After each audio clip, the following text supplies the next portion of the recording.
अश्वत्थामा के बारे में कुछ रोचक बातें जिन्हें बहुत ही कम लोग जानते हैं। अश्वत्थामा ने द्रौपदी स्वयंवर में भाग लिया। दक्षिण संस्करण के अनुसार उन्होंने कोशिश की, लेकिन लक्ष्य को हिट करने में असफल रहे।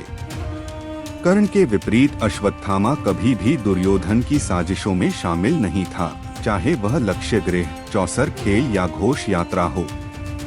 अश्वत्थामा ने उत्तर गोग्रह में भाग लिया, लेकिन कर्ण के साथ मौखिक बहस हो गई। उन्होंने अर्जुन की वीरता की प्रशंसा की और कर्ण का अपमान किया। अर्जुन के अलावा केवल द्रोण और अश्वत्थामा के पास नारायणास्त्र और ब्रह्मास्त्र जैसे विनाशकारी अस्त्र थे। अश्वत्थामा शिव के अवतार नहीं थे। उनका जन्म रुद्र, यम, काम और क्रोध की शक्तियों से हुआ था।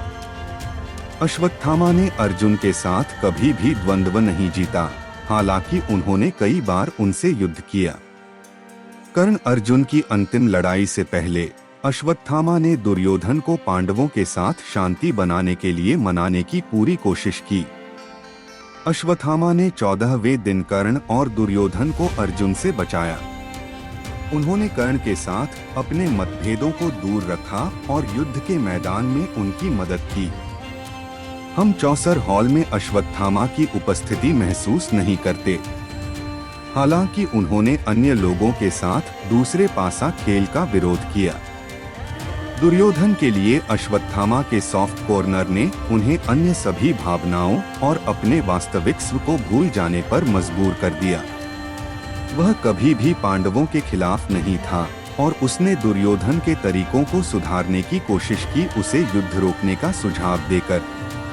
हैरानी की बात यह है कि दुर्योधन को जांघों के टूटे हुए देखकर उसने अपनी संवेदना खो दी और बाकी आधी रात को सामूहिक विनाश हुआ। हमारे पास ऐसा कोई संकेत नहीं है जो यह बताता हो कि अश्वत्थामा चिरंजीवी थे। कृष्ण के श्राप ने विशेष रूप से 3000 वर्ष कहा। उसके बाद उसके साथ जो हुआ वह एक अनसुलझा रहस्य है। अश्वत्थामा ने शिव के मूर्त रूप की पूजा की, जबकि कृष्ण और अर्जुन ने वेदव्यास के वचन के अनुसार शिवलिंग की पूजा की। अश्वत्थामा का अज्ञेयस्त्र जो इतना शक्तिशाली था, अर्जुन के ब्रह्मास्त्र से शांत हो गया। इससे पहले इसने एक अक्षौहिणी पांडव सेना को जला दिया। धृतराष्ट्र के अनुसार अश्वत्थामा और अर्जुन एक दूसरे से बहुत प्यार करते थे। फिर भी अश्वत्थामा ने ब्रह्मास्त्र के साथ अर्जुन को भी निशाना बनाया। दुर्योधन के प्रति उनकी निष्ठा ने अर्जुन के प्रति उनके प्रेम को कम कर दिया। अश्वत्थामा ने अपने दाहिने हाथ से सुदर्शन चक्र को हिलाने की कोशिश की और असफल रहे।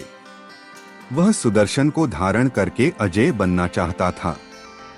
अश्वत्थामा ने व्यास के सामने स्वीकार किया कि वह अशुद्ध आत्मा का था और इस प्रकार वह ब्रह्मास्त्र को वापस नहीं ले सकता। अश्वत्थामा एक ऐसे व्यक्ति के लिए एक उदाहरण के रूप में खड़ा है जो अपने क्रोध और क्रोध के कारण कयामत से मिला था। ऐसा ब्राह्मण जन्म से प्रतिशोधी हो गया और स्वयं सर्वशक्तिमान द्वारा शाप दिया गया। द्रोण अश्वत्थामा से बहुत प्यार करते थे, लेकिन उन्होंने स्वीकार किया कि वह अश्वत्थामा से ज्यादा अर्जुन से प्यार करते थे।